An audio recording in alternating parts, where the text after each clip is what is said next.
Die Dekoration fehlt auf diesem goldenen Ei. Also ist es. Decke die Bohlranke. You'll never stop me.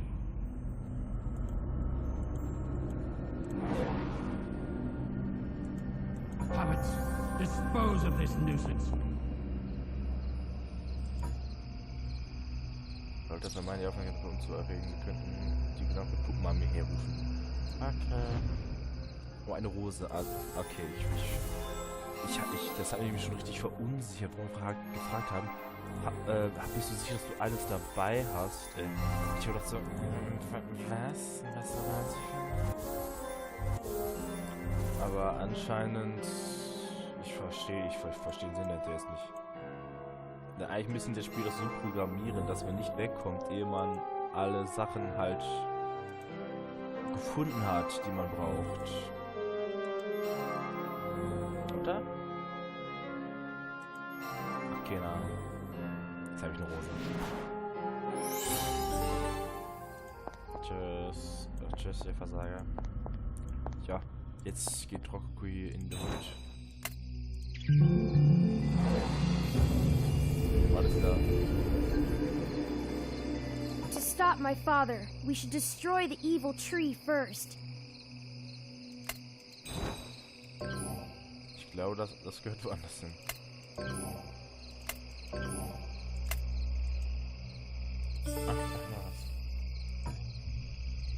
Das müssen die Leichen der hingerichteten Diebe sein, deren Seelen die Bäume in diesem Hain verdarben.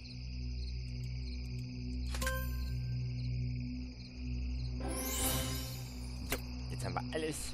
Wundervoll. Wunderschön, wunderschön. Der Glashaberstab kann gegen so viele Puppen nichts ausrichten. Ich muss sie auf andere Weise besiegen. Gehen wir erstmal zurück und setzen mal den Hahn ins Ei.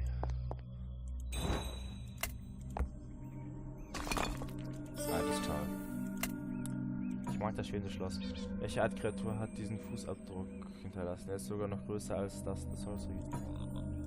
Vielleicht der Riese. Das ist wahrscheinlich die Bohnenranke.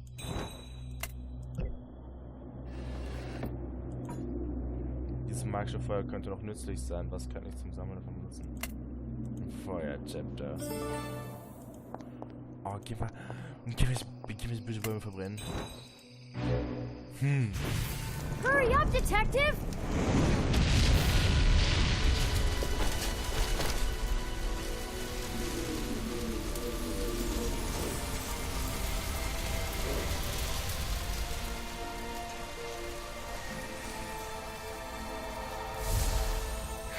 Thank you, detective. Thank you, little boy, for rescuing me. I was made from the wood in this grove. So my life force is weakening too. Just leave me here, detective. Go defeat the puppet master and restore my dad back to his old self.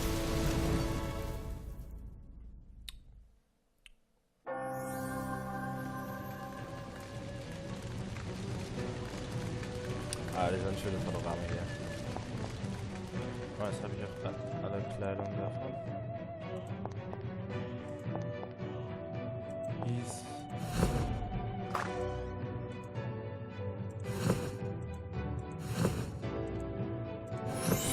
Schade. Gelbe Runen. So, können wir auf jeden Fall machen wir jetzt erst separat. Was ist das? Okay, da haben wir viel Fokus. Also erstmal die Parabeln. There was once a girl who was a Cinderella, a maiden who retains her pure heart despite the hardships she bears. Now this girl never knew her mother, and her father and stepmother died when she was young. She was left at the mercy of her uncle, who forced the girl and her stepsister to work as unpaid servants. One day, news came that a ball was being held in the mysterious mansion on the mountain. Both girls wished to go to the ball, but they had no clothes to wear. Fortunately, an old lady gifted them each a ball gown and a pair of glass slippers. Their uncle saw the girl's new dress and confiscated it, as he desired to sell the dress for money. Her stepsister managed to hide her own dress, and she helped the girl make over an old dress for the ball. The girls greatly enjoyed themselves at the ball. However, at midnight, tragedy struck. The girl's stepsister was transformed into glass. Determined to return her stepsister to normal, the girl bravely sneaked back into the mansion to look for clues. Chosen by the maiden goddess to be godmother, Amelia traveled the world in search of Cinderellas. She aided many Cinderellas, and in return, the Cinderellas treated Amelia as if she were their real mother. One day, while on her travels, she met the woodcarver Geppetto. It was love at first sight. They got married and spent many blissful years together. However, their happiness was not to last. Upon returning home after one of her journeys, she discovered that her husband had been killed. Desperately, she hatched a crazy plan. She would find the final Cinderella and use her soul, together with the soul necklace, to bring Geppetto back to life. To find Cinderella, Amelia installed the Cinderella detector in her son Pinocchio. She also created cursed ball gowns and glass slippers. If a girl who was not Cinderella wore her cursed clothes, she would turn into a glass maiden at midnight. Heedless of the suffering she caused to innocent girls and to her son Pinocchio, Amelia single-mindedly devoted her life to reviving her husband. She became known as the evil godmother.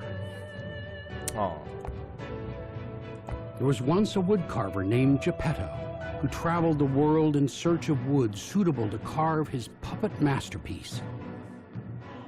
One day, his wife Amelia brought him wood from the Forbidden Grove, with which he carved a puppet named Pinocchio. To his surprise, the puppet came to life. Pinocchio was shunned by villagers for being a sentient puppet, so he started telling lies to get people's attention. Seeing his son's loneliness, Geppetto spent several months in the Forbidden Grove carving a giant wooden beast to act as his son's companion and protector. The time Geppetto spent in the grove corrupted him, and he grew obsessed with carving puppets, even neglecting his family for the sake of creating more puppets. The villagers grew afraid of Geppetto and his creepy puppets, so they had him put to death. Devastated, Pinocchio blamed himself for his dad's death.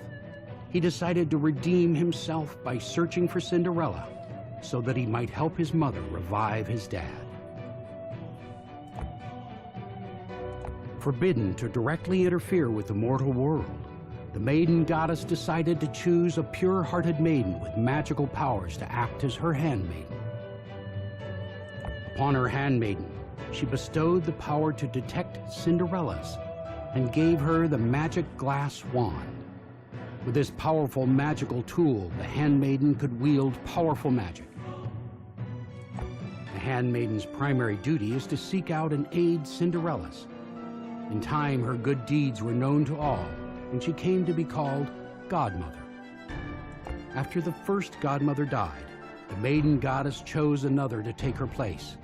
Thus, the tradition has carried on to the present day.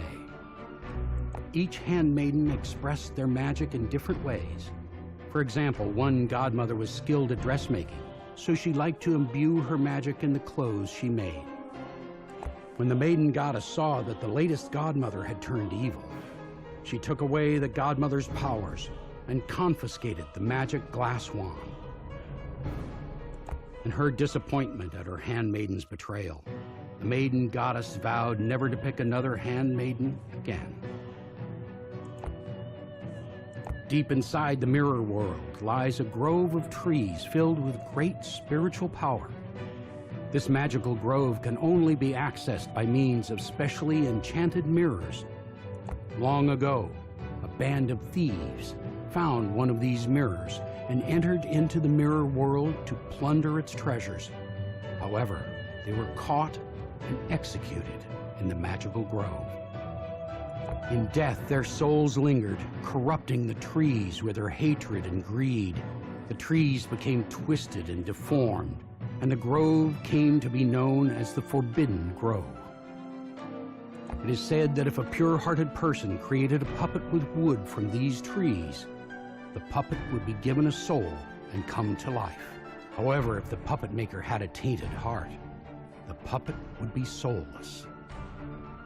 Those who spend too much time in the Forbidden Grove will gradually become corrupted by the thieves' souls and the evil trees. Only the magic glass wand is able to purify the grove. Ach, das ist doch toll. Kommt, Kinders, jetzt gehen wir zu den Cinderella. So. Die erste Cinderella.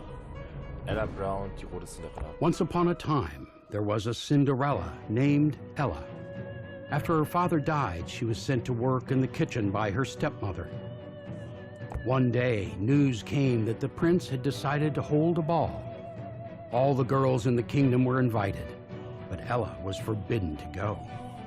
Forlornly, Ella made a wish that she could join her stepsisters at the ball. Hearing her desperate plea, Godmother appeared. She transformed a pumpkin and mice into a beautiful horse-drawn carriage. Then Ella's rags were transformed into a stunning ball gown and glittering glass slippers. Arriving at the ball, Ella immediately captured the prince's attention. He fell in love with her gentle nature, and they got married and lived happily ever after.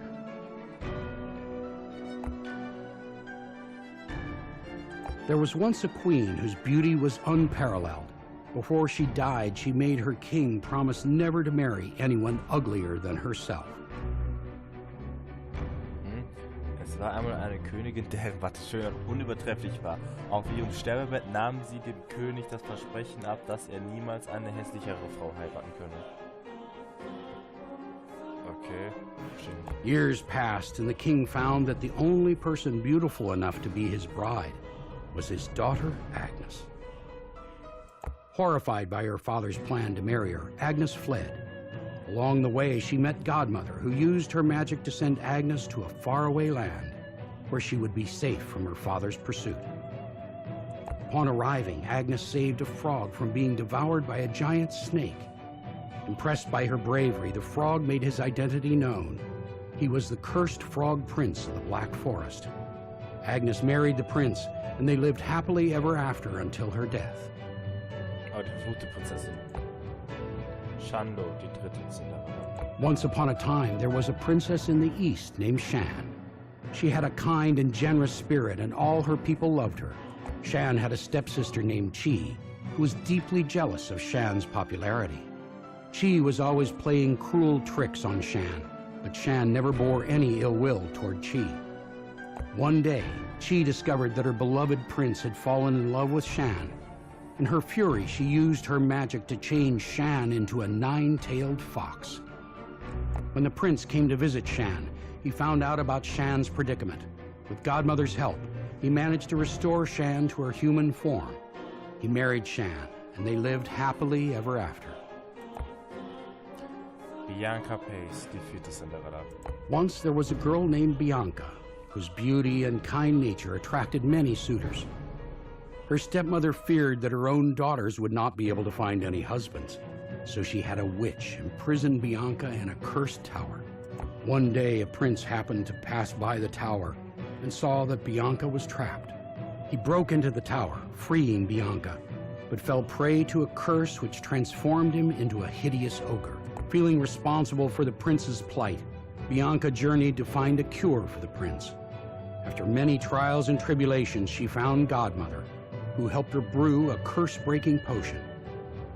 Bianca used the potion to restore the prince to his human form, and he married Bianca. They lived happily ever after.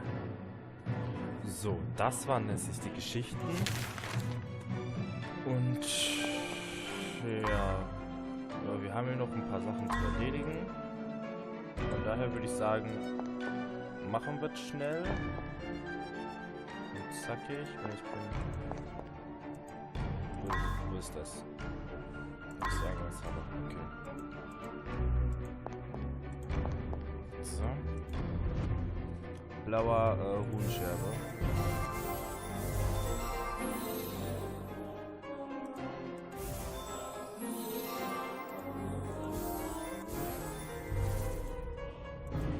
Ach ja, ne? Das? Nein. Das schon. Oh. So ein bisschen Ruhe und Frieden. Aber nein, ich gehe gleich die Welt unter. Hab ich völlig vergessen.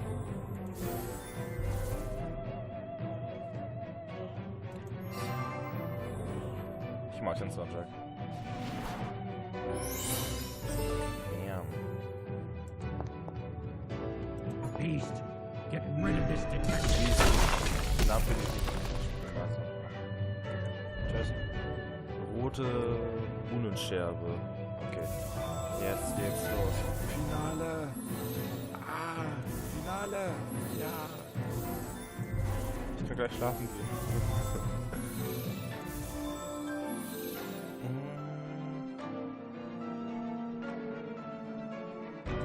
Hier muss doch irgendwo das Gesicht von diesem Viech sein. Und da oben.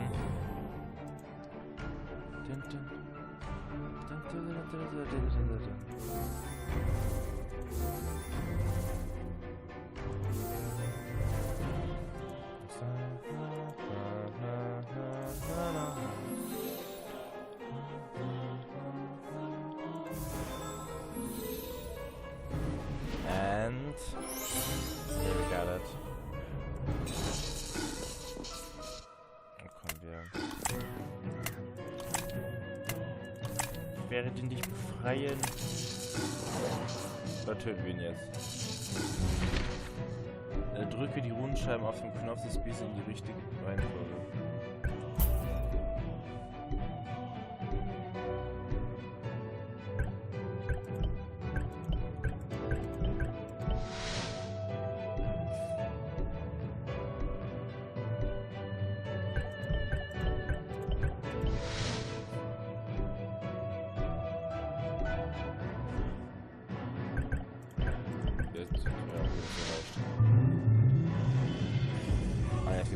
Verbinde Runenscheiben, die gleiche Farbe haben, die du die Rohre drehst.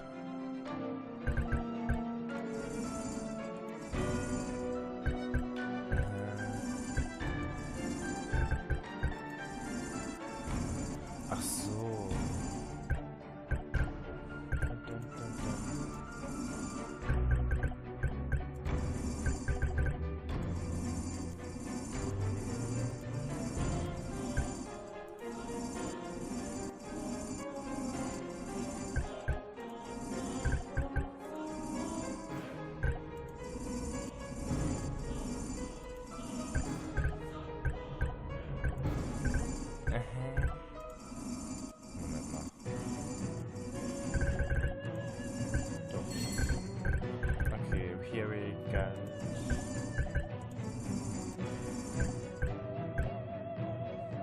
Oh nee.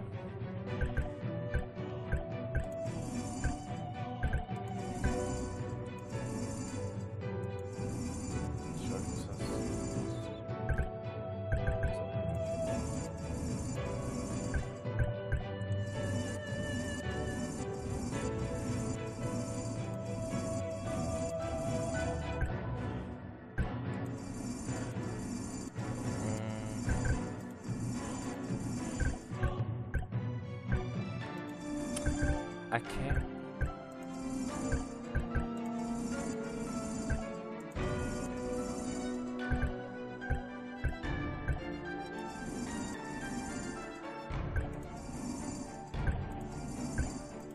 Also, das wird eine riesige Umleitung.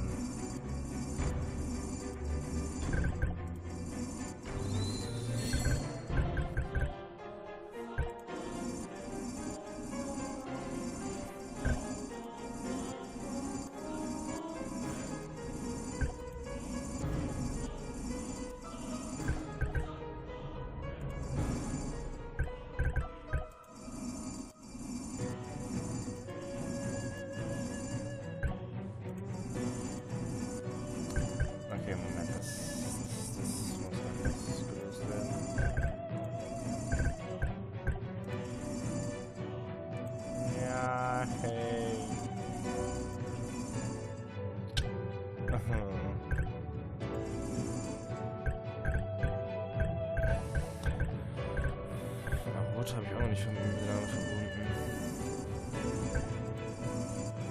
Anscheinend ist sogar, was ich gerade mache, sogar falsch.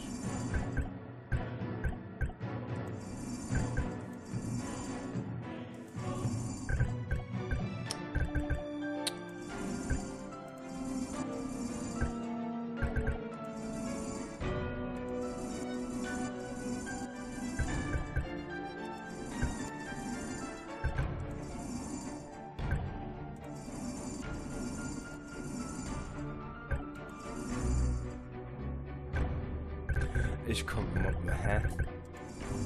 Moment.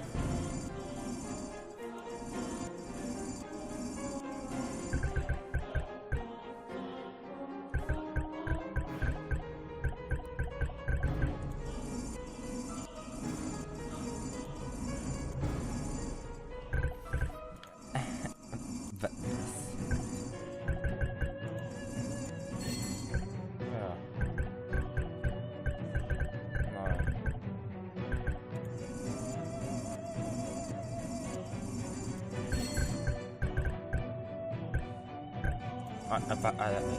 Ja. Ja, I found it, yes. Yay! Oh. Nein, der war so süß. Das kann doch nicht wahr sein. Joch, du dummes Stück. Bam!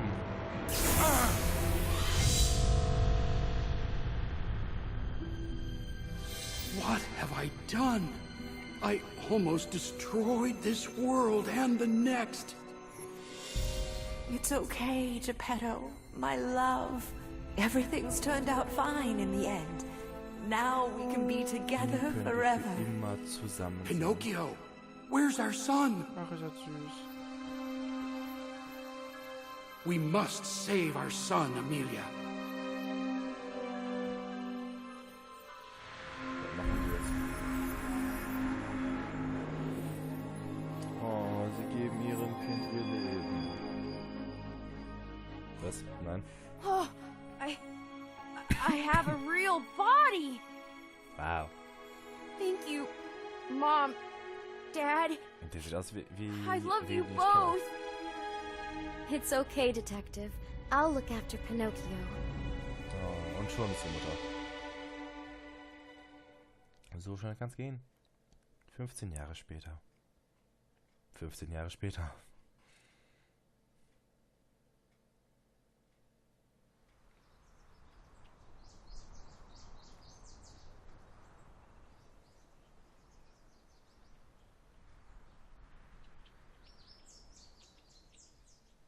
Die sind nicht ernsthaft zusammen, ne?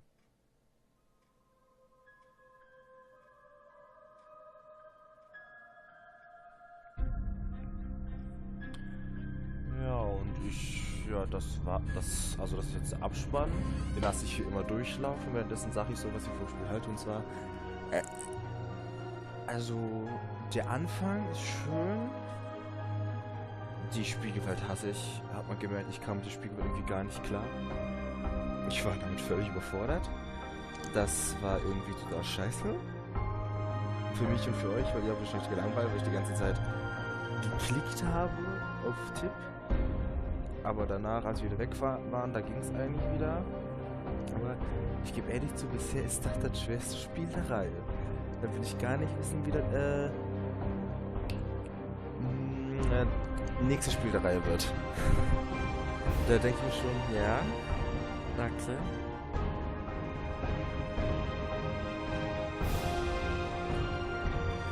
Und was kann ich noch dazu sagen? Ich bin gespannt auf den nächsten Teil. Welcher das ist, ich glaube, werden wir gleich erfahren. Wenn der Abspann zu Ende ist, haben wir auch beim letzten Teil erfahren. Da hat man ja die wundervolle Kutsche gesehen. Und es müsste auch gleich soweit sein, weil besonders Dank an Yu, Cheng San, Kim, Kind NG, John NG, Helen Wong, Vivian Chong, Chloria, Luke, Nick, Mok, Sang, Hoi, Chow, Sei Pai Chen, Jackie Tam. Okay, dann würde ich mal sagen, gucken wir mal, was noch kommt. Und ich sag schon mal Tschüss und danke fürs Zuschauen.